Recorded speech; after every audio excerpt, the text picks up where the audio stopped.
bino byemba gamba chikadama waliwo chikadama ekyanvumye ekyekiwala kyajja mu inbox yange ne kinsaba ne nkimma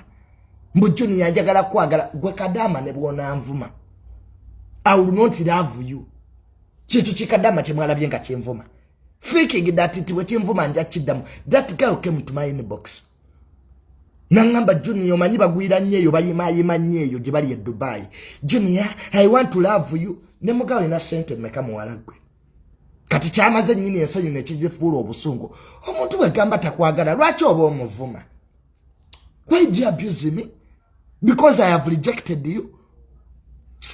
mutujjeko na omuyimo gwammwe muyimayima nnyo omuntu ozze mu inbox yange nga Junior I love you nkuganye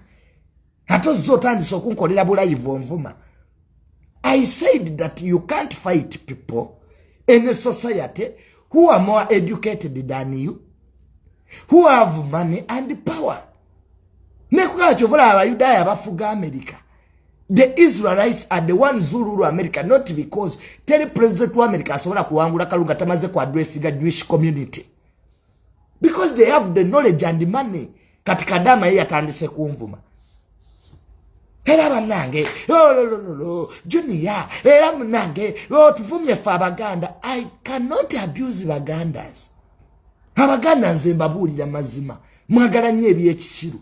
gendo olabe following yalumbi all of them Abagandas isini bon amose muganda ne Bagandas truth be told twagala nnyo wamme ebintu byekisiru ebyo that's why even look at our leaders look at Bob Wine a total joke